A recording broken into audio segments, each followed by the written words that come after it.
What's up, everybody? Welcome back to A Beer a Day with TK. It's a WTF Wednesday, so you know what that means. We're going to try something from one of the macro brews or something a little stranger that I probably wouldn't try on the channel.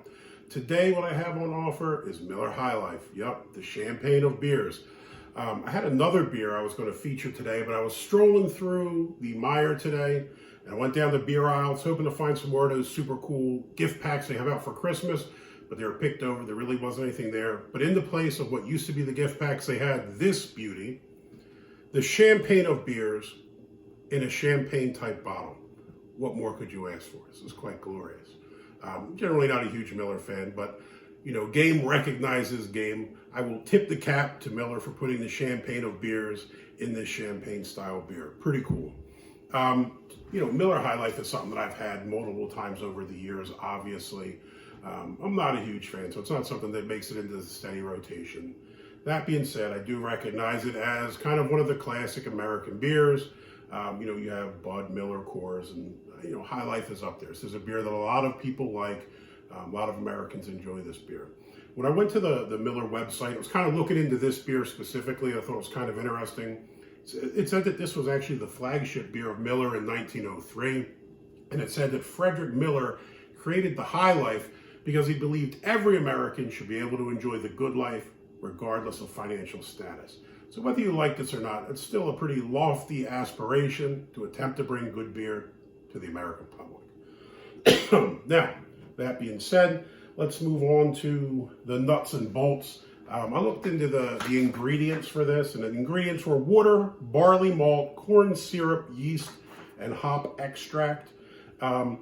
Went to Untapped and Beer Advocate to check out the ratings. Untapped at 2.66, probably what I would have expected. Beer Advocate at 2.71 from the masses. That's kind of the rating from the people. I guess the official score, the test score, if you will, was a 64 a pour. So let's check it out. Cool bottle, A+ for the bottle. You know, and again, it has a year on it, 2020, as though it's a champagne bottle. The champagne of beers, Miller High Life. Pretty sweet bottling. Oh yeah, the twist. I'm gonna drink it out of the champagne flute as it's the champagne of beers. It's pouring, as you can see, the same color as it is in the bottle. This is kind of a straight yellow. Not much of a head, but again, I didn't give it a super vigorous pour. Got a little bit of a white head there.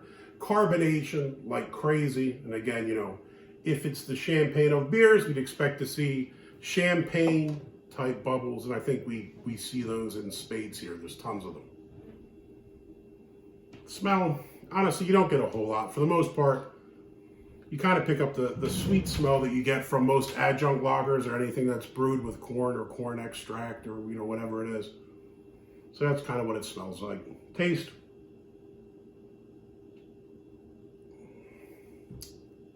The immediate taste is a sweet corn taste. Again, I mean, it's not a big surprise. It's what you're expecting with a beer like this. Maybe a really light malt taste in there as well. Not a whole lot more going on. When you go to the beer apps, they rate this, classify this as an American lager. It's kind of interesting. Reading through the website, they at some points called it an American lager, Miller, and at other times a golden pilsner. So, you know, I mean, it is what it is. You can still see that it's still carbonation going crazy in here, a lot going on. So, you know, the champagne designation is accurate in that regard. Light, crisp. You could probably drink a bunch of these if you're interested in this beer. Is it as gross as some of the other ones I've had? Not really. Would I drink another one? Yeah, I would. You know, again, I don't think this is a great beer by any stretch of the imagination. But if I was in a pinch and I had to drink Miller, Coors, Bud, or the High Life, I would probably go with the High Life. So it's going to get a thumbs up. If you liked the video, please give me a thumbs up, hit that like button. If you want to see more videos like this, please hit subscribe. If you have friends or family that are interested in beer videos, please share the video. We're always trying to grow the audience. And one last thing, if you haven't checked out on Instagram, A Beer a Day with TK, I have a beer glass giveaway. I'm giving away the pint glass from the 2020 Ohio Pint Day. So if you subscribe to this channel and like me on on Instagram. You'll be entered into the raffle, if you will. And Saturday, I'm going to give it away. So, cheers. Until next time.